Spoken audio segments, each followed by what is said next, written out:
Hola, ¿cómo están? Bienvenidos a la nueva edición del Inversor Tech. Hoy día vamos a hablar de AMD, una empresa que probablemente muchos conocemos, la famosa hermana menor de Intel por muchos años. Ahora, bueno, esa hermana menor creció y está más grande que la misma Intel. Una empresa, bueno, ya bastante antigua, de los años 60, que en los 80, por un acuerdo comercial, empezó a producir CPUs. Y por varias décadas era una pequeña pedrita en el zapato de Intel, hasta que este siglo empezó a crecer. Por un lado, no solamente se quedaron en el CPU, sino que pasaron al GPU. Son también competencia de Nvidia. Y actualmente compiten básicamente en 4 segmentos.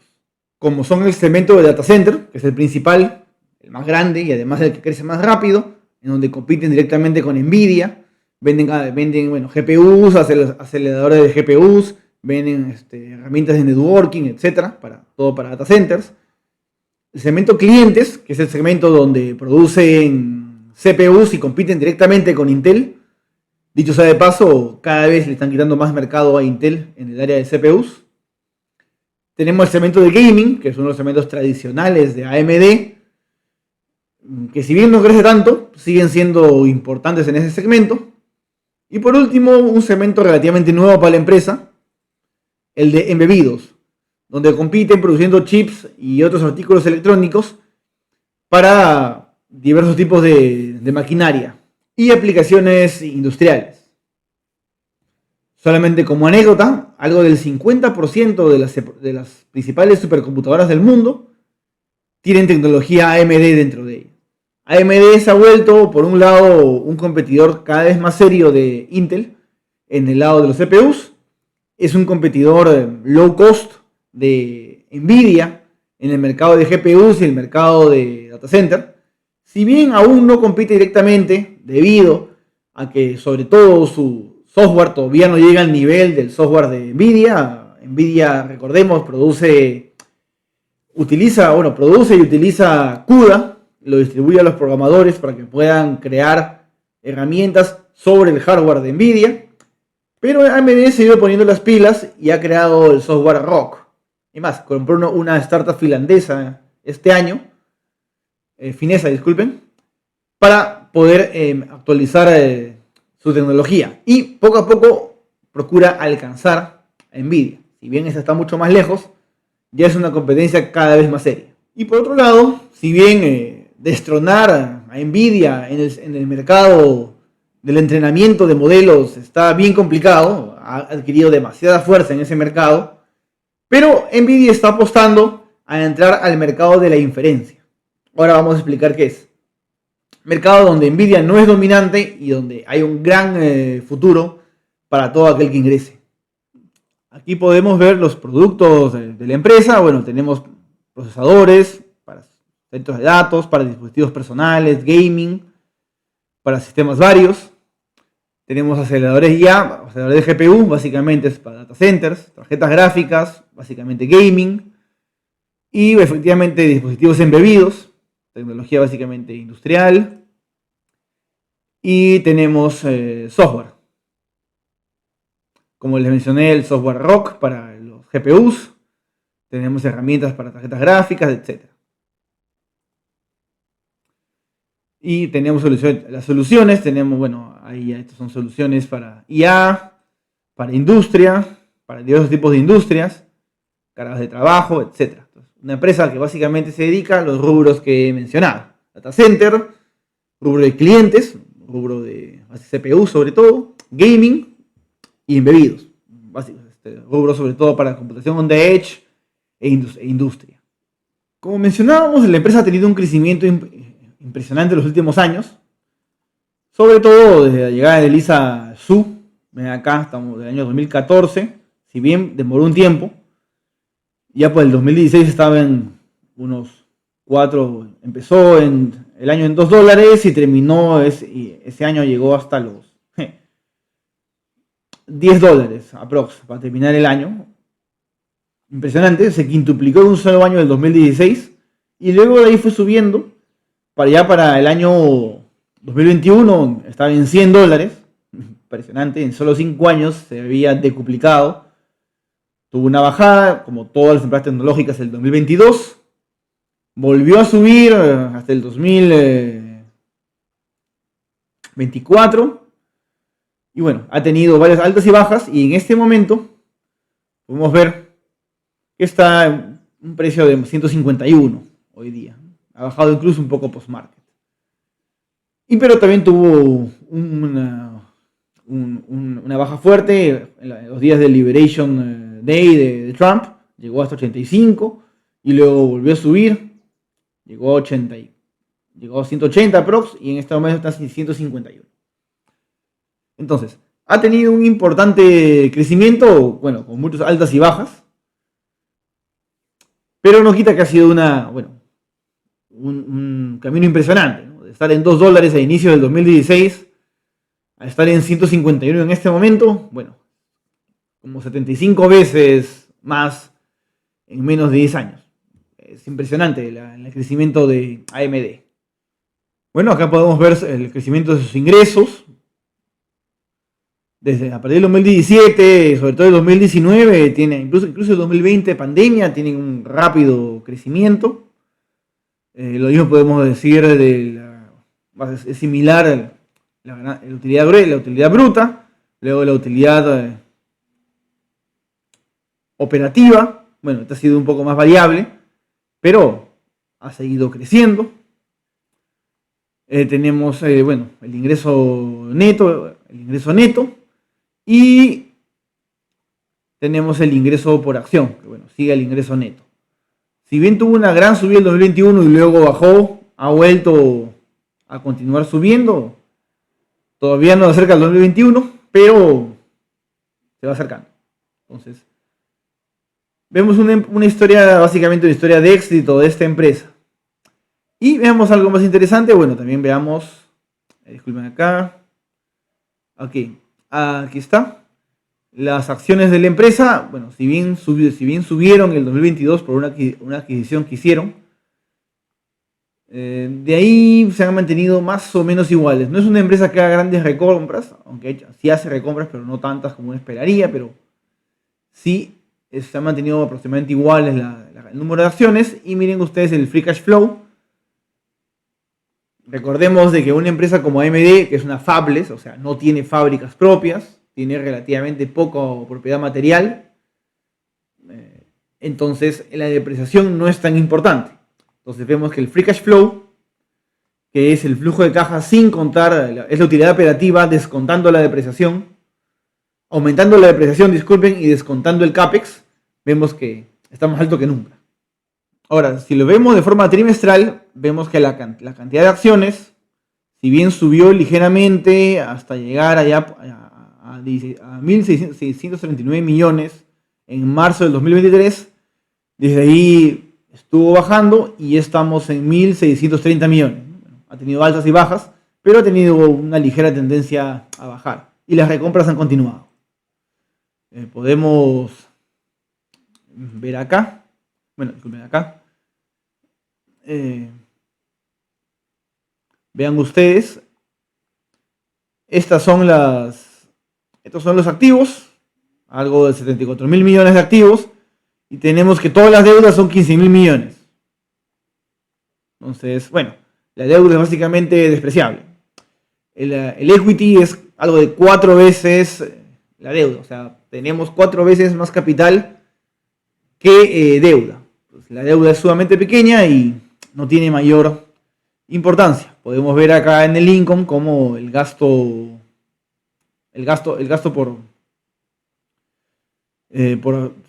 financiero es bastante bajo, ¿no? Aquí tenemos el gasto en intereses y aquí tenemos otros ingresos y tenemos algunas ganancias debido a inversiones de la empresa. Entonces, para una empresa que tiene ingresos trimestrales, que está por los 7.700 millones, un gasto en intereses de 38 millones es un sencillo. Entonces, la deuda no es importante en el caso de AMD. Ahora vamos al cash flow. Acá hay algunos temas interesantes. Bueno, lo que les decía, acá tenemos la depreciación. Ustedes saben, En el cash flow se aumenta la depreciación, ya que no es un gasto monetario, es un gasto contable. Pero es el gasto contable en otras empresas, una empresa, por ejemplo, que sea inmobiliaria, una empresa que sea industrial, es muy importante el gasto de depreciación. Pero en el caso de AMD, podemos ver el gasto en bienes de capital está por menos de 300, o sea, menos de la mitad del gasto de depreciación. En otras palabras, el gasto de depreciación es básicamente contable y se está descontando más de lo que realmente se gasta en CAPEX, de lo que realmente se gasta en mantenimiento o en nuevos equipos. Eso nos indica, y esto es muy importante, que en esta empresa es más importante ver el flujo de caja libre que ver las utilidades netas. Y esto lo vamos a ver ahora cuando evaluemos la empresa.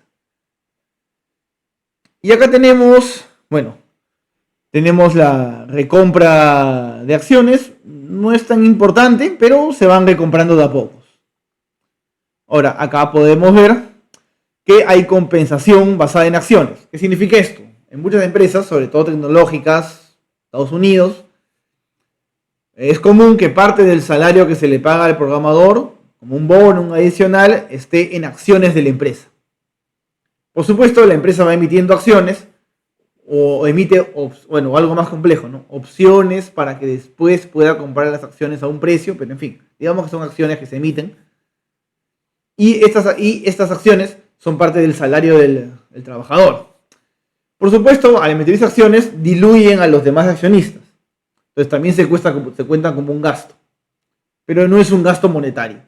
Entonces acá tenemos compensación basada en acciones, 369, 364, 339. O podemos verlo anual mejor, para que sea más claro. Acá tenemos, bueno, este año, el último 12 meses, 1400, 1400, 1380 y así, 1000 y así. Y bueno, y acá mucho más abajo. Y acá tenemos la reinversión, o sea, la recompra de acciones, que está por encima, en los últimos años ha estado por encima de la emisión de acciones, de la dilución de acciones. En otras palabras, como hemos podido ver, la empresa ha ido bajando lentamente su cantidad de acciones. Eso es bueno para el accionista, es una forma de devolverle dinero al accionista, ya que tienes un pequeño porcentaje más de propiedad de la empresa cuando hay menos acciones. Y como pudimos ver, acá estamos nuevamente en el estado de ingresos. Bueno, el free cash flow es bastante mayor que los ingresos netos, ¿no? Que la utilidad neta. ¿Por qué? Por esta diferencia entre la depreciación contable y el gasto efectivo de CAPEX. El CAPEX es Capital Expenditure, es cuando se gasta en, por ejemplo, en maquinaria, en inmuebles, en software, ¿no? Los gastos de capital. Cuando se gastan en bienes de capital, ese es el CAPEX. Y en el caso de una empresa como AMD, que es un fabless, es una empresa que no tiene fábrica, sino que diseña, comercializa, pero manda a fabricar a otros, básicamente TSMC, podemos ver que hay una gran diferencia entre la utilidad neta, que está acá, y el flujo de caja libre. Usualmente el flujo de caja libre es bastante mayor a la utilidad neta, debido precisamente a esa diferencia contable. Como hemos visto, AMD es una empresa muy sólida, poca deuda, ingresos que han venido creciendo, un flujo de caja que es mayor que la utilidad neta. Entonces, la empresa va bien, la empresa está bien y ha estado creciendo. Y sigue creciendo. Pero ahora, ¿cuáles son sus perspectivas? Como podemos ver acá, bueno, repasando, la empresa ha tenido periodos de alto crecimiento, con periodos de menor crecimiento de los ingresos. Y si lo vemos desde el punto de vista trimestral, bueno, podemos ver algo similar, tuvo un alto crecimiento del 2019 al 2021, con varianza entre los trimestres. Y estos últimos trimestres, el último año y hasta este segundo trimestre del 2025, bueno, volvió a crecer, aunque no tanto como otros años. Pero ha continuado creciendo. Podemos ver acá 31%, 35%, 24%, 17%, 16%, y así continúa, ¿no? 16, 29, 70, 70, 48. Varía en los trimestres, trimestre, trimestre. Ahora, estos no son de un trimestre a otro, sino son de un trimestre al mismo trimestre del año pasado, por ejemplo. De ese primer trimestre del 2021, 3.445 al primer trimestre del 2020, ¿no? 1.786, y claro, son como un 92%. Aún así vemos que el crecimiento, si bien es algo menor actualmente, no ha dejado de crecer la empresa. Esto va a ser importante después para cuando veamos el PER. Que podemos verlo acá. Podemos ver el PER anual. Y tenemos 37, 123, 52, 44. Bueno, ha venido creciendo, aunque si vemos antes estaba menor el PER, bueno, por momentos, pero muy alto, ¿no? 52, 154, 44, 55 y actualmente está un PER bastante alto de 87. Entonces, tiene un PER alto en la empresa, pero no es la primera vez que lo tiene y aún así son épocas en que ha seguido creciendo. Acá podemos ver los ingresos por segmento. Vemos, por supuesto, acá los ingresos por data center, que son los principales ingresos de la empresa. Pueden ver cómo han ido creciendo, 3.000, 4.000, 5.000. Acá tenemos, 11.000, 7.000, 9.000 y han llegado hasta los 14.000 los últimos 12 meses. Disculpen acá. Esto podemos verlo acá. Estos son cohortes de los últimos 12 meses, ¿no? 2023, 2022, acá tenemos luego del primer trimestre de 2023 y así. Y si bien, se ha reducido un poco el crecimiento, sigue siendo un crecimiento bastante grande. El 58% es un montón de crecimiento. Tenemos también acá, lo que es el cliente. Como ya decimos, clientes son básicamente los CPUs la competencia con Intel.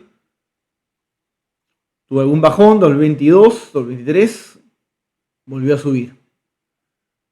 Y embebidos, tuvo una rápida subida en 2022, hicieron una adquisición de una empresa que se dedica justamente a ese tipo de negocio, pero luego realmente ha estado bastante parado, no tiene mayor crecimiento este sector de la empresa. Y tenemos acá lo que es el gaming, que sí ha tenido un problema. El 2024 tuvo una seria bajada de las ventas debido a que había habido una fuerte acumulación de inventarios y estos inventarios se fueron vendiendo en retails, en vendedores y hubo menos venta en el lado del gaming. Eso también disminuyó las utilidades de la empresa. Pero vemos acá. Lo más importante es Data Center y Data Center ha seguido creciendo. Un poco más lento de lo que hacía antes, pero ha seguido creciendo. Esto es muy importante. En el segmento de Data Center, que es, como decimos, el segmento de más rápido crecimiento y el mayor segmento de AMD, lo que está, lo que planea ser la punta de lanza de la empresa es la inferencia. Ya lo hemos mencionado antes, pero ¿qué es la inferencia? En IA, cuando se entrena un modelo, luego este modelo se tiene que utilizar. Que para ser sencillos, entrenar un modelo es darle una enorme cantidad de data a un modelo de software para que este modelo aprenda, ¿no? Entonces aprenda cómo se dibuja un gato, aprenda cómo se dibuja una casa, aprenda cómo se dibuja una persona acariciando un gato, etc., ¿no? Un enorme aprendizaje. Pero luego tienes que hacer inferencia. En otras palabras, te dan alguna información, por ejemplo, un texto o algo, una imagen, etc. Y tienes que devolver algo en base a esa entrada. Por ejemplo, tienes un modelo que lo has entrenado para captar imágenes de gatos, como acá. Y luego de eso, le diste 1 millón de imágenes de gatos para crear un modelo que pueda clasificar gatos, identificar gatos. Y luego le das a ese modelo, le das una foto de un gato que nunca has visto, que no está en el set de entrenamiento del modelo, le das una foto de un gato nuevo y le dices, eso no es un gato. O le das una imagen donde hay un gato o varios gatos y le dices, ubícame todos los gatos. Esa es la inferencia. Entrenamiento es entrenar el modelo, crear el modelo, tener un modelo listo. La inferencia es utilizar el modelo para encontrar nuevas relaciones, por ejemplo, nuevas clasificaciones o para generar información en el caso de la IA generativa. Esa es la inferencia. Los últimos años, desde que salió ChatGPT, ese momento final del 2022 donde ChatGPT estalló como una bomba, bueno, ChatGPT abrió al público masivo, abrió este boom de la IA generativa, que le dio enormes ingresos, sobre todo Nvidia. No solo Nvidia, Broadcom, AMD, entre otros, ganaron mucho dinero con la IA, pero Nvidia es el póster, el ejemplo, ¿no? Se desduplicó el valor de la acción. Pero eso está en el lado del training, en el lado de la creación, de la implementación de grandes granjas de servidores, con tarjetas Nvidia que se usaban para generar enormes modelos de lenguaje o para la generación de imágenes. Entonces, estos enormes modelos de lenguaje, toda esta IA generativa, necesitaba una enorme cantidad de hardware que se ha ido creando en data centers. Ese ha sido el boom hasta ahora. Pero cada vez está creciendo más el otro lado, el lado de la inferencia. Otras palabras, en muchos dispositivos, llámese celulares, llámese cámaras fotográficas, llámese drones, llámese dispositivos industriales, automóviles, cada vez más van a necesitar poder hacer la inferencia en el dispositivo. En este momento, uno cuando hace inferencia a través, digamos, de ChatGPT, ¿no?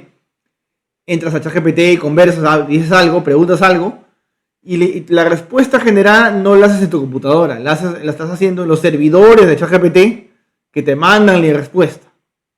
Pero cada vez más se va a necesitar que esa capacidad de inferencia esté ubicada en los dispositivos. Desde una laptop a un celular, a una cámara de seguridad, a un dron, a un automóvil, a un camión, a una máquina industrial, etc. El cielo es el límite, como se dice. Entonces, AMD, y no solamente AMD, muchos otros, saben que no pueden competir con Nvidia en el lado del entrenamiento, ¿no? Ahí Nvidia es el gorila de 500 kilos. No le puedes ganar a Nvidia en ese mercado. Pero Nvidia no es dominante en el mercado de inferencia. Sí tiene que ver, pero no es dominante. Entonces, AMD está procurando entrar con fuerza al mercado de inferencia. Si bien está posicionado en todo el stack de IA, pero entrar al mercado de inferencia con mucha fuerza en donde puede competir con todos los jugadores, incluyendo con AMD, sin estar en tanta desventaja. Hablando de inferencia, acá podemos ver, bueno, una aproximación de en qué se está usando la inferencia a nivel mundial en 2024. Y tenemos, bueno, robótica, aplicaciones sobre todo industriales, visión de computadoras, tenemos modelos de lenguaje Natural Language Process, tenemos IA generativa y otros en general. Bueno, y acá tenemos cómo ha estado creciendo, ¿no? Ya para el 2024 un mercado de 38.000 millones y se espera que siga creciendo a futuro, que incluso se triplique a futuro. Entonces es un mercado que está creciendo, no digamos de forma exponencial, pero como se dice en el hockey stick, la figura del hockey, está creciendo rápidamente. Y es un mercado en el cual no hay en este momento un jugador dominante. Y es un mercado al cual apunta AMD. Como pueden ver, AMD tiene procesadores dedicados específicamente a la inferencia. Bueno, acá muestran, bueno, los detalles de cada procesador, las industrias en donde se pueden utilizar: automóviles, servicios financieros, ventas, en retail, comercio, manufactura, industria, medicina y automatización de servicios, entre otros. Entonces, AMD está entrando con fuerza a este mercado. Tiene toda una gama de CPUs y de servidores especializados para AI y especializados para la inferencia. Bueno, tenemos por el lado del CPU, como mencionamos, compite directamente con Intel. Si bien Intel todavía es más grande en este mercado, bueno, podemos ver que AMD ha vuelto, está alcanzando con muchas ganas a Intel. Le ha quitado participación de mercado en el desktop, incluso lo ha igualado. En laptop sigue ganando Intel y también en el mercado de servidores, data centers, sigue ganando Intel. Pero Intel ha decrecido y AMD ha seguido creciendo.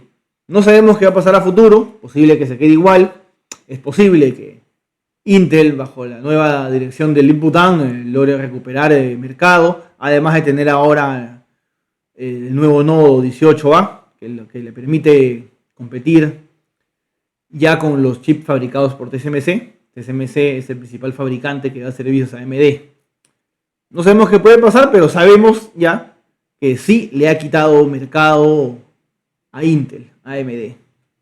Lo pueden ver en estas gráficas. Por el lado del gaming, bueno, hubo un fuerte descenso el año 2024, debido a que había muchos inventarios que ahora se están normalizando, pero aún así probablemente haya progreso, o al menos eso piensa la empresa, que va a haber progreso en los clientes, en los consumidores de consolas de videojuegos, las que muchas de ellas llevan, por supuesto, chips AMD para videojuegos internamente. Por ejemplo, Sony, por ejemplo. Entonces, en este mercado no está claro qué va a pasar, pero es posible que regrese a niveles de hace 1 o 2 años, ¿no? Niveles más altos de venta. Y por el lado de los embebidos, bueno, también se disminuyeron en el 2024, pero es probable que la demanda vuelva a aumentar para la segunda mitad de este año. No es seguro, yo como un inversor, digamos, pesimista, por decirlo así, prefiero no contar crecimientos que nadie me ha dicho, que nadie me asegura que van a haber o que no tengo una razonable seguridad que van a haber. Pero la empresa considera que puede ser que ese segmento, igual no es tan importante en la empresa, vuelva a crecer para la segunda mitad del año. AMD es una empresa sólida, como podemos ver, una empresa que está compitiendo cara a cara con Nvidia en el segmento de data centers, en el segmento de gaming, que compite con Intel en el segmento de CPUs. Una empresa que se ha posicionado como una suerte de Nvidia de low cost y que está creciendo en ese mercado también y que apunta al mercado de inferencia. Todo parece muy bueno, pero ahora veamos la evaluación de la empresa. La empresa ha caído en las últimas semanas. ¿Tiene sentido o no tiene sentido? ¿Está cara? ¿Está barata? ¿Es una oportunidad? Vamos a ver. Bueno, esta es la data que he recolectado de los últimos 3 años de AMD. Vemos los segmentos. Aquí, he usado las valoraciones que me da la misma empresa. Lo vimos, la predicción que hacen, el guidance que hacen para el Q3 de este año. Ahora les voy a mostrar. Bueno, acá pueden ver que para el Q3 de este año el revenue se calcula en 8.700 millones, 300 más, 300 menos, un margen grueso de 54%, gastos operativos de 2.550 millones, un gasto de 10 millones aproximadamente, una tasa efectiva de impuestos de 13% y unas 1.630 millones de acciones. Con los supuestos he armado el tercer Q de este año y en base también a eso el cuarto Q de este año. Ahora vamos a ver cuáles fueron mis resultados.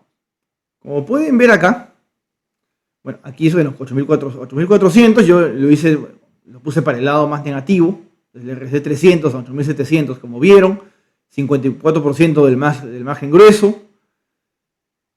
Coloqué pérdidas operativas, gastos operativos un poco ligeramente mayores a los del mes anterior. Bueno, y todo eso me llevó a una ganancia por acción de 72 centavos.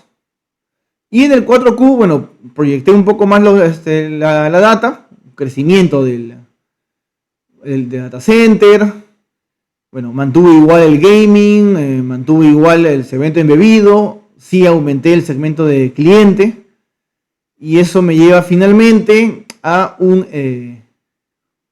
unas ganancias por acción de 83 centavos para el cuarto trimestre de este año. Y además, y es muy importante, calculé lo que podría ser el flujo de caja libre. ¿Recuerdan lo que dije antes?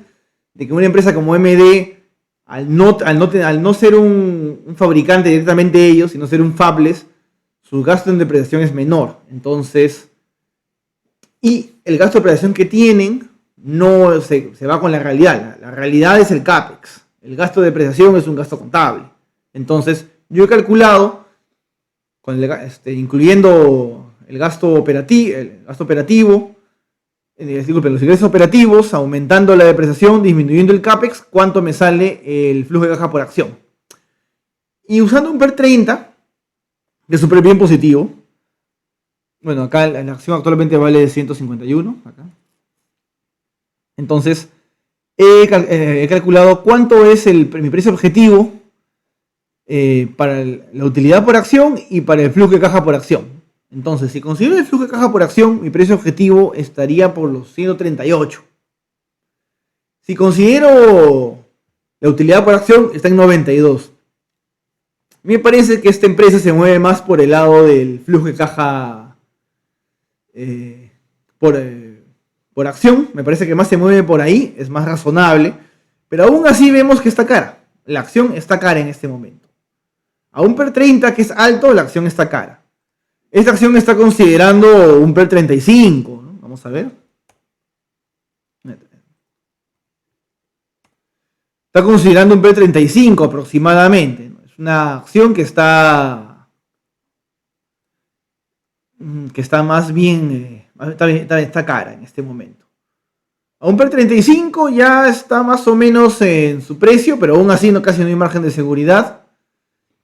Y bueno, si hablamos de utilidad por acción, sigue siendo carísima igual. Ahora, si fuéramos a PER 40, ya decimos que somos sumamente optimistas, aún así estamos hablando de que solamente habría un upside ni siquiera de un 20%, ¿no? Estamos hablando de un 16%, que es realmente bajo, no justifica comprar. Pero bueno, esto es un PER 40 que ya estamos considerando crecimientos de 30% al año en todos los segmentos, no solamente de data center. Entonces, estamos hablando de algo bastante grande. Entonces, si ponemos un PER de 30, la acción está carísima. Simplemente no tiene sentido y deberíamos esperar a que siga bajando. Por supuesto, si en los siguientes trimestres resulta que la acción, bueno, más bien la empresa empieza a crecer mucho más rápido, empieza a crecer a 50%, bueno, podríamos colocar un PER de 40 y ya podríamos decir que la acción no está tan cara, está a su precio. Y si siguiera bajando, en vez de 150, bajara, digamos, a 120 y la acción creciera rápidamente, ya podríamos pensar en comprarla. Pero al precio actual, yo pensaría en comprarla ni siquiera en 100, en 90 de repente, considerando el flujo de caja libre. No, simplemente la acción en este momento no tiene sentido comprarla. Es una acción que hay que seguir observando. Es una acción que tiende a caer. Hemos visto que tiene grandes fluctuaciones. Si esta acción bajara de 100, sería muy interesante. Pero de momento, a 150 de precio no tiene sentido.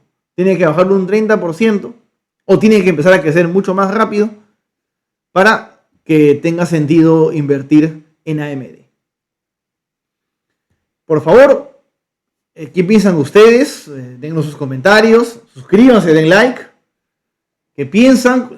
¿Consideran que el mercado de inferencia va a ser bueno? ¿Consideran que otros mercados de AMD van a resultar buenos? La acción no la consideran tan cara o sí la consideran cara. ¿Por qué? Pónganlo en los comentarios. Como ya dije, den like, suscriban para que podamos seguir haciendo videos. Y muchas gracias. Síganos para saber más.